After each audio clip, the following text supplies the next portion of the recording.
Hello investors.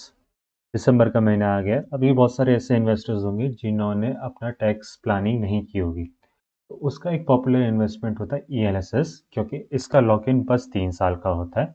और इसमें एक बहुत पॉपुलर फंड है Canara Robeco equity tax saver fund. आज हम इस फंड के बारे में हम इसके बेसिक पैरामीटर जानते हैं। तो इसका रिस्क वेरी हाई है क्योंकि इक्विटी फंड है। एज है 2009 में बना था, तो काफ़ी लंबा फंड है। तो यानी अभी तक सस्टेन कर रहा है, तो कुछ तो फंड में अच्छा होगा। एयूएम 3000 करोड़ के आसपास है। इससे बहुत बड़े बड़े बड़े फंड है, लेकिन ये बहुत ज़्यादा छोटा फंड भी नहीं है। होराइजन लॉन्ग टर्म, क्योंकि ये इक्विटी सेवर फंड है। ऑल्दो इसका लॉक इन बस 3 साल का होता है, लेकिन मैं आपको सजेस्ट करूंगा एटलीस्ट 5 से 10 साल के पीरियड को सोच के जाइए। और इन्होंने जो बेंचमार्क में रखा हुआ S&P BSE 100 TRI, क्योंकि इनका मेजर कंपोनेंट लार्ज कैप है। लेकिन मेरे हिसाब से ब्रॉड बेस्ड इंडेक्स होना चाहिए, जिसमें लगभग निफ्टी 250 या S&P 250 या 200 ऐसे इंडेक्स होने चाहिए। बेसिक प्रोडक्ट फीचर तो आप जानते ही होंगे। आपका ये क्वालिफाई होता है 80C के लिए टैक्स सेविंग में। तो इसमें आप 1.5 लाख तक का पैसा बिल्कुल टैक्स फ्री होता है। तो इसका मतलब ये नहीं कि आप 1.5 लाख से ऊपर नहीं डाल सकते। अगर आपका फंड बहुत अच्छा परफॉर्म कर रहा है तो आप एक्स्ट्रा डाल सकते हैं, तो उसमें अपर लिमिट कोई नहीं है। अगर इस फंड के एसआईपी परफॉर्मेंस की बात करें, तो अगर आपने 10,000 डाला होता 10 साल पहले, तो आपका 12 लाख का इन्वेस्टमेंट अभी तक का 30 लाख का हो गया होता, जो कि काफ़ी अच्छा अमाउंट है। यानी आपका लगभग 1.5 गुना पैसा बढ़ा होता है, यानी टोटल पैसा 2.5 गुना हो गया होता। तो वैसे BSE 100 और BSE सेंसेक्स में भी 123% बढ़ा हुआ होता। लगभग सिमिलर रिटर्न है। तो आप सोचोगे इतना ज़्यादा अंतर तो है नहीं। तो अब हम अंतर देखते हैं लंप सम पे। लंप सम में अगर आप इसका हिस्टोरिकल रिटर्न देखें, स्टार्ट से 21% है, और बाकी दो बेंचमार्क का 17% है। इसमें अंतर कितना आ रहा है? इंसेप्शन हुआ था इसका 93 में, तो यानी ये लगभग 27 साल और 28 साल बिता चुका है। 28 साल में कितना अंतर आ जाता है? तो आपका 10,000 का वैल्यू 12 टाइम्स हो गया होता, और इसमें 8 टाइम्स हो गया होता, यानी 1.5 गुना। तो पैसा 8 के बजाय टोटल 12 गुना हो गया था। तो यही बात है कि ये लॉन्ग टर्म इन्वेस्टमेंट है। इसमें आप जितना ज़्यादा दिन पैसा रखेंगे, उतना ज़्यादा आपका मैग्निफिकेशन आएगा। यही है कंपाउंडिंग का गेम। पर होता क्या है कि लोग जो 3 साल का लॉक इन पीरियड है ना, उसे थ्रेशोल्ड बना के इसमें जितना भी प्रॉफिट होता है उसे निकाल देते। तो मान लीजिए आपका 1.5 लाख का पैसा आपने जो डाला था, वो आपका हो गया 2 लाख। अब क्या करते हैं लोग, क्योंकि उन्हें पता है टैक्स बेनिफिट तो बस इन्वेस्ट करने पे मिल जाता है। वो क्या करेंगे, वो 50,000 जो एक्स्ट्रा पैसा था वो इन्वेस्ट नहीं करते हैं। वही प्रॉब्लम है कि लोगों की, कि लोग अपना जो कंपाउंडिंग इफेक्ट है वो नहीं बनने देते। तो वो 1.5 लाख तो कितना रिटर्न दे पाएगा? वो 50,000, 1 lakh, 1.5 lakh at the maximum. लेकिन जो एक्स्ट्रा 50,000 है, उससे ही रिटर्न मैग्नीफाई होता है। तो कभी भी आप अपना पैसा इतने जल्दी किसी भी फंड से, अगर अब हम मॉर्निंग स्टार में जाके इसका स्टॉक स्टाइल सिलेक्शन पैरामीटर देखें, तो आप देखेंगे कि इसका ग्रोथ और ब्लेंड में काफ़ी ज़्यादा वेटेज है। और आजकल तो सारे स्टॉक्स का हाई पीई हो गया, क्योंकि मार्केट काफ़ी टाइम से राइज कर रहा है। लेकिन अगर आप इसका भी कैटेगरी एवरेज देखेंगे कि बाकी लोग क्या कर रहे हैं, उसमें देखेंगे कि जो येलो है, येलो नॉर्मली थोड़ा ग्रोथ से कम पे है इस वाले में, और ये थोड़ा ब्लेंडेड साइड है। और आप इतना देखिए कि BSE 200 भी ये वैल्यू की तरफ ज़्यादा है। तो ये काफ़ी ग्रोथ ओरिएंटेड स्टॉक्स पिक करने वाला फंड है। इससे क्या होता है कि अभी की जो मार्केट है वो लो इंटरेस्ट इन्वायरमेंट में जी रही है, लेकिन जैसे ही इंटरेस्ट बढ़ता है तो हम नॉर्मली ऑब्जर्व करते हैं कि वैल्यू स्टॉक्स ज़्यादा वैल्यू प्रोवाइड करते हैं। क्यों? क्योंकि ये होता है आपका weighted average cost of capital में इंक्लूड, जब हम डिस्काउंटेड कैश फ्लो का मेथड यूज़ करके कंपनी को वैल्यू करते हैं, जो कि कभी और एक्सप्लेन करूंगा मैं। लेकिन आप ये समझ लीजिए, अगर इंटरेस्ट रेट हाई है तो वैल्यू कंपनीज अच्छा परफॉर्म करती हैं, इंटरेस्ट रेट लो है तो ग्रोथ कंपनीज अच्छा परफॉर्म करती हैं। अगर आप इसका होल्डिंग्स देखेंगे तो 56 इक्विटी होल्डिंग्स है, और एनुअल टर्नओवर 135% है, जो कि काफ़ी ज़्यादा है। लेकिन पिछले 1 साल में मार्केट ऐसा था कि आपने चर्न करा हो सकता है, क्योंकि बहुत सारे स्टॉक्स ओवर वैल्यू हो गए थे, तो हम इसमें मार्क्स नहीं काटेंगे। अब इसके, अगर हम स्टॉक्स होल्डिंग्स देखते हैं, तो टॉप के जो स्टॉक्स हैं, आईसीआईसीआई, इन्फोसिस, इन्होंने पिछले साल काफ़ी अच्छा रिटर्न दिया है। देखिए 52%, 54%, यहाँ लार्सन एंड टूब्रो का 60%। तो इनका पीई अभी भी मैनेजेबल सिनेरियो पे है। ये कुछ स्टॉक है बजाज फाइनेंस, हाँ ग्रोथ स्टॉक है, उसके लिए ज़्यादा पे करना है, लेकिन 60 पीई आपको नहीं लगता है थोड़ा ज़्यादा है? मानता हूँ कि वो ग्रोथ है, उसके पास मोमेंटम है, लेकिन हम वैल्यू पिक करना चाहते हैं। ऑब्वियसली ग्रोथ वाला ओरिएंटेड है, गोदरेज कंज्यूमर प्रोडक्ट्स। आपको क्या लगता है कि एफएमसीजी इतना ग्रो कर सकता है क्या कि 47 उसका पे करना चाहिए? और आपकी मिंडा इंडस्ट्री ऑटो एंसिलरी है, ऑटो एंसिलरी बहुत ज़्यादा डिपेंडेंट होता है कि कार मैन्युफैक्चरर्स, कार बिक नहीं रही है तो ये कैसे बिकेगी? अब मैं ऐसे एक एक करके निटपिक नहीं करना चाहता कि एशियन पेंट, जुबिलेंट फाइबर्स काफ़ी हाई पीक है।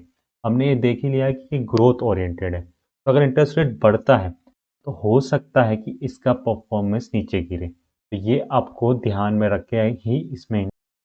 अब देखते हैं हम रिस्क, जहाँ रिटर्न है वहाँ रिस्क ही है। तो क्या ये अपने रिस्क को जस्टिफाई कर पा रहा है? तो अगर आप इसका देखें तो रिस्क है बिलो एवरेज और रिटर्न है हाई, तो यानी ये बेस्ट ऑफ बोथ वर्ल्ड्स है। तो आप इसके वोलेटिलिटी और रिस्क मेजर से भी देख सकते हैं। अल्फा अल्फा 5.63 है, तो यानी मार्केट में से जो रिटर्न आपको इस वोलेटाइल वाले पोर्टफोलियो से आना चाहिए था वो 5.63% एक्स्ट्रा रिटर्न दे रहा है। बीटा भी कम है, तो यानी मार्केट जितना ऊपर मूव करता है तो ये उतना ऊपर मूव नहीं करता, लेकिन मार्केट अगर बहुत ज़्यादा गिरा तो ये उतना नहीं गिरेगा, तो ये भी आपके फायदे का है।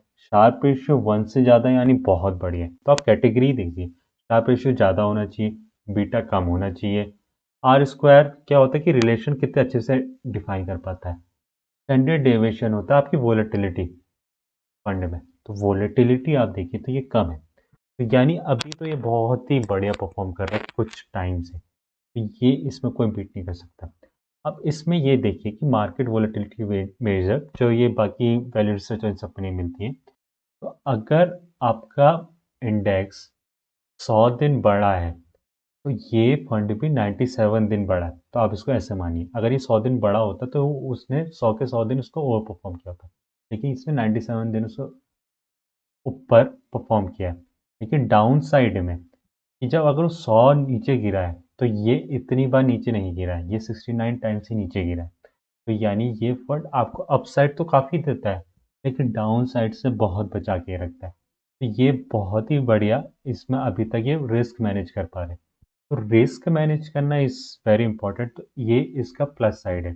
लेकिन हम दूसरी साइड डिस्कस करेंगे कि इसका नेगेटिव साइड क्या है। दूसरी चीज़ देखें तो जो अभी के 2 मैनेजर हैं उनका लॉन्गेस्ट टेन्योर है 2 साल का। अब लॉन्ग टर्म इन्वेस्टमेंट में 2 साल का एक्सपीरियंस है तो थोड़ा नेगेटिव होता है कि ये काफ़ी चर्न करता है। तो ये चर्न पोर्टफोलियो को भी करता है और मैनेजर को भी काफ़ी चर्न करता है। अगर आप इधर देखिए तो काफ़ी मैनेजर चेंज हो चुके हैं, फिर भी इस फंड की परफॉर्मेंस अच्छी है। तो हो सकता है कि इनका जो गाइडलाइन हो जिससे फंड कंस्ट्रक्ट करते हो वो ही बहुत स्ट्रांग हो। इसका अगर आप देखिए तो risk 3 year, 5 year, 10 year, 10 year में रिटर्न थोड़ा एवरेज से ऊपर ही रहता है लेकिन थोड़ा कम होता है, यानी पिछले 5 साल में इसने बहुत अच्छा परफॉर्म किया है। अगर हम पिछले 5 साल का मैनेजर्स देखेंगे तो ये योगेश पाटिल के अराउंड शुरू होता है और ये चीनू गुप्ता के आसपास काफ़ी ग्रो करता है, लेकिन ये छोड़ के जा चुका है। अब क्या ये फंड अपनी कंटिन्यूस परफॉर्मेंस और कंटिन्यूसली आउट परफॉर्मेंस को मेंटेन कर पाएगा, ये सोचने का एक। अब फंड मैनेजर के नेगेटिव तो डिस्कस हो गए, अब इनके बाकी फंड्स देखते हैं। पहला फंड मैनेजर है सिद्धार्थ भांडलवार, जिसने अभी 8 फंड मैनेज कर रहा है, तो आई डोंट नो वो टैक्स सेवर को कितना टाइम डिनोट कर पा रहा होगा और बाकी फंड्स को कितना टाइम डिनोट कर पा रहा होगा, तो पोटेंशियल रेड फ्लैग है कि 8 फंड तुम मैनेज करना है, मच डिफिकल्ट। तो दूसरा है mister Vishal Mishra, equity tax saver fund, ये भी 3 फंड मैनेज कर रहा है, लेकिन इसका अगर आप बाकी फंड का रिटर्न देखेंगे तो वो भी बेंचमार्क को मीट कर रहा है। तो हाँ, आपको दिल को तो थोड़ी शांति मिलती है कि बाकी फंड अंडर परफॉर्म नहीं कर रहे हैं, लेकिन जो श्रीदत्ता है, बाकी जो दूसरा है, इसके आपके अक्रॉस द स्पेक्ट्रम दिखेगा कि कोई अंडर परफॉर्म कर रहा है, कोई ओवर परफॉर्म कर रहा है, किसी के परफॉर्मेंस पे ज़्यादा अंतर नहीं है, लेकिन जनरली ऑन एवरेज ठीक ठाक परफॉर्म कर रहा है। तो हाँ, हो सकता है कि ये आगे भी मैनेज कर सके। लेकिन बात ये है कि इतने फंड मैनेज करना और डेडिकेटेड फंड मैनेजर होना जो कि कुछ फंड हाउसेस में हैं। अब क्या होता है कि इसमें जो आप देखेंगे तो बहुत सारे स्टॉक्स होंगे वो ओवरलैप करेंगे क्योंकि इतने आइडियाज़ एक आदमी जनरेट नहीं कर पाता है, तो वो 56 स्टॉक इसमें, 50 स्टॉक दूसरे में, 50 स्टॉक तीसरे में, तो ऐसे ओवरलैप काफ़ी होंगे, तो आप रिटर्न का अंतर कम हो सकता है। लेकिन स्टिल 2 लोग हैं जिनका कॉम्बिनेशन थोड़ा अलग है।